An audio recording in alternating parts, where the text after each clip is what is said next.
Hello and welcome to the channel. In this video I'm going to talk about slices in Microsoft Excel. We will look at what slices are, how to create, use and format them. Finally, we will look at how to get them off our sheet when we no longer need them. So what are slices?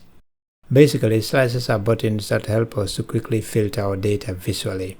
For instance, if I want to apply a filter on an item, I don't need to click on the filter drop down and then put a check mark on the item before clicking OK. With a slicer, I simply click on that item in the slicer with just one click. Now that we know what slicers are, how do you put them on your sheet? The first thing you need in order to create a slicer is an Excel table. I have here a sample employee data in the form of a table. I can tell it is a table because when I click anywhere in the data, I get this extra tab on top called Table Design. To create a slicer, I will click on the Table Design tab. Then in the Tools group, I will click on Insert Slicer. This small dialog pops up for me to select what columns I want to make slices for. Note that the items in the dialog are based on the columns I have in my data. Before we proceed to creating the slicer, I will cancel this and show you another way to get to this point. Instead of going to the Table Design tab, this time I will go to the Insert tab, and we can find the Slicer button in the Filters group. I will click on it to bring on the same dialog. I want to create a slicer for the Departments column, so I will put a check on it and click OK. This creates a slicer for the Departments column. If I want to filter for people in the Accounting department, I just have to click on the Accounting button in the slicer to filter my table.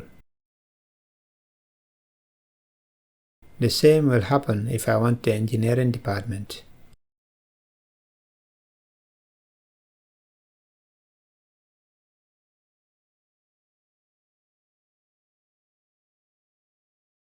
If I go to the regular filters drop-down, you can see that only Engineering is checked.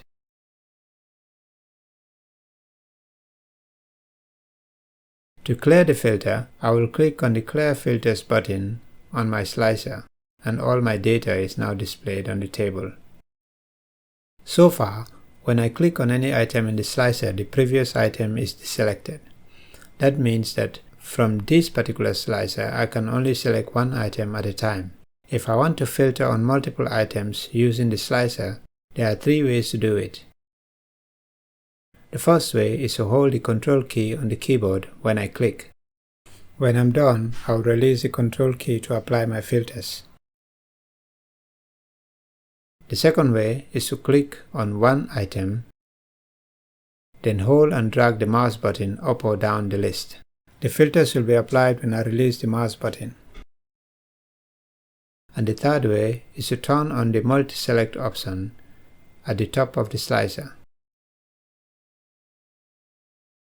Now I can select and unselect as many items as I want.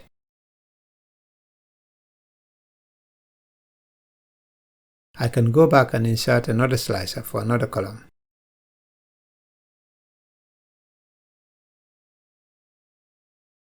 Let's try the full name column. This creates another slicer, and I can move it where I want it. Now the full name has a lot of items, as the names are likely distinct. So I would not advise creating a slicer for such column types. The reason is because the time you take to find the right item is so long that it defeats the purpose of having slicers in the first place. On the contrary, the country column in this example is a great column to have slicers for, because there are only 3 items in the data. You can apply filters for multiple slicers. If I filter on Brazil, you can see that Human Resources and Sales are faded out in the Department slicer, because these two departments don't exist in Brazil in this particular example. The same is true for Accounting in China. Up until now, the slicers we have are blue buttons on a white background. If you want them to look different, we have the option to change that. We do that by clicking on the slicer we want to format and then go into the Slicer tab. On the Slicer styles, you can select your desired color theme.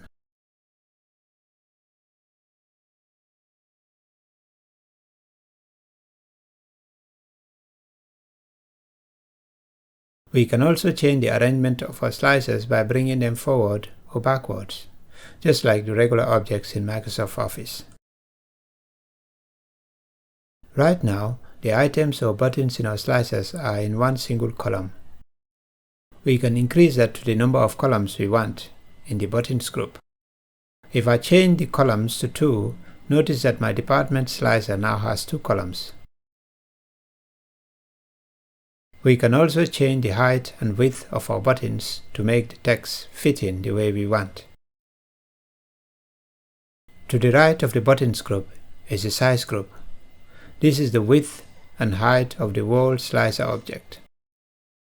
We can adjust the size using the figures here or directly on the object by clicking and holding on the handles of the slicer and dragging the mouse.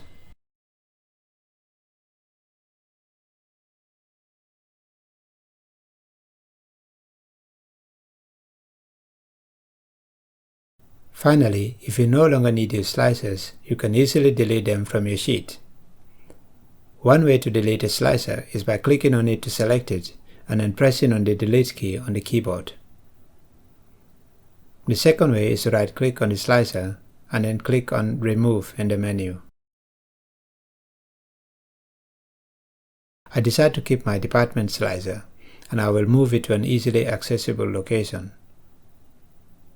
Now that you know how to create, format and delete slices, go ahead and play with them and let me know what next you would like to learn in Excel. Thanks for watching. See you on the next one.